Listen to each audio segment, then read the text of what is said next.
everybody, Travis Green here with Drew Romo. Drew, you cracked MLB Top 100, sitting at 95 right now. That's got to be quite the accomplishment for you to see that.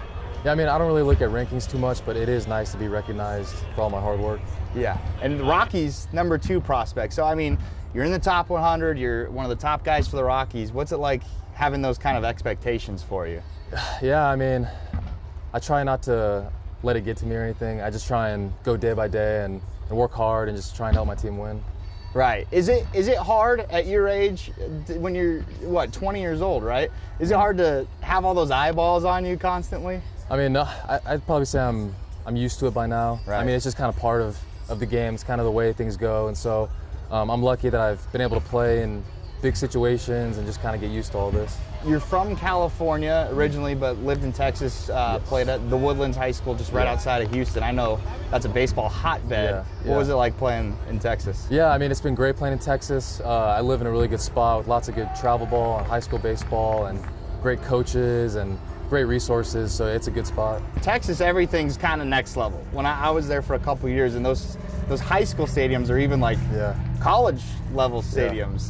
Just what was it like playing in that type of atmosphere, and how much do you think that prepped you for playing minor league ball? Yeah, it was great, and yeah, it definitely prepped me for where I am right now, just playing in front of a lot of fans and big stadiums and everything like that. So yeah, it was definitely helpful. Okay, so your senior year of high school was COVID year. Yes. A very strange year. I mean, I'm sure you've talked about it time and time again, but can you kind of take me back to that year and what it was like? Yeah, I mean, it was a crazy year. I remember everything just happened so fast. Like, we were literally called off the field in the middle of a game because of COVID, and that's the way our season ended. Wow. And I mean, luckily my family, we had something to look forward to with the draft. I know a lot of families and a lot of people, they didn't have anything good happen in 2020. It was such a bad year, but my family was lucky that we had the draft, so I'm thankful for that. In the middle of a game? Yeah, in the middle of the game.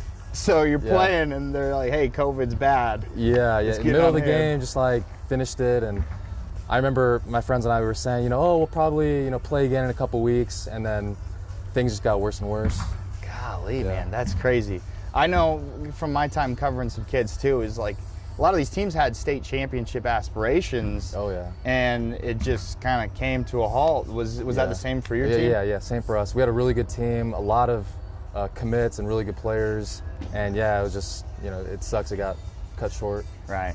Okay, back then, the draft, you get taken in the compensation round, 35th overall. What was that moment like, hearing your name? Yeah, it was crazy. I mean, like for me, I always knew I was capable of achieving something like that, but I think my family was mostly just, so happy for me and so proud, and it was a really big moment for us. Yeah, and you were committed to Louisiana State, LSU, right? Yes. How hard of a decision was that to make? Do I go pro ball or do I play college ball? Yeah, I mean, it was a really tough decision, but like the way I look at it was, playing baseball for LSU was my dream for 4 years while I was in high school, but my dream of playing professional baseball was my dream for my whole life. So like that was one of the main decisions behind me, going the professional route. Scouts are saying you're ahead of your place right now in defensively. Like, you're a very good defensive catcher. What kind of pride do you take being that way, being the guy that's behind the plate and making things run? Yeah, I think the catcher, arguably the most important position on defense. You're kind of running the game back there every day. You're in control of everything that happens, and so I take a lot of pride in how hard I work, and I work just as much on defense as I do on my hitting, and so I think that's important for all catchers.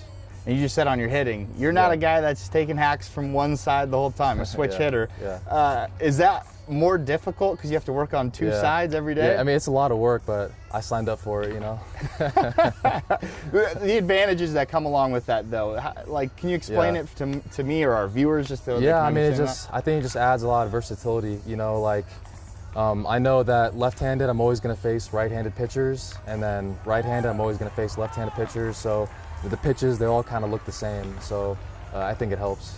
Is there ever times, I've always wondered with switch hitters, are there times where you're slumping from one side of the plate? Yeah. And have you ever been like, oh, maybe I should just swing right-handed? It's weird. Like you'll be feeling so good one side, and you'll be like, I hope I only face right-handed pitchers today, and then like a lefty will come in, you'll be like, dang it, and then like vice versa. But it definitely happens. So does it take double time in preparation to make sure you're good on both sides? Yeah, double time. Jeez. Yeah. You've been doing that your whole life then, though, right? Since I was like 8 years old, yeah. Okay, gotcha. I wanted to read this quote exactly. So you're a catcher. Catchers are obviously, they're kind of seen because of in the past, not as athletic. The bigger guys you stick back there, not necessarily the case with you. So scouts say for you, I'm quoting it, runs pretty well, especially for a catcher.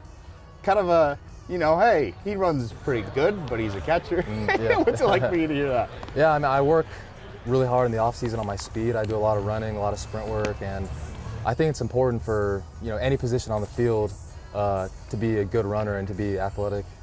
The game's kind of changing too. They're kind of going more towards athleticism. Is that something that you take pride in behind the plate? You can be quick. Does it help you? Yeah, for sure. And I think, you know, most catchers too used to be shortstops or infielders. You know, because I think that really helps with your hands and your footwork and your athleticism. And so, yeah, you know, I think a lot of catchers would agree with me on that. I did want to do a quick little thing about asking Spokane questions. Since you're in Spokane here, just a quick little quiz. Nothing too hard, I don't think, but I don't know a ton of them because I'm new here, but I'll ask you, let's do 3 or 2 questions. Which one do you want? We'll go 3. We'll go 3? All right. What year did Spokane host the World's Fair? World's Fair? No idea. I mean, 1980. You're close. You're close. 1974. 1974. So when you go downtown, you see the pavilion with the lights. That was built because of the World Fair. So pretty cool little bit. Yeah. All right, question number 2. This might be one you might know. What Macklemore video was filmed in Spokane? Macklemore?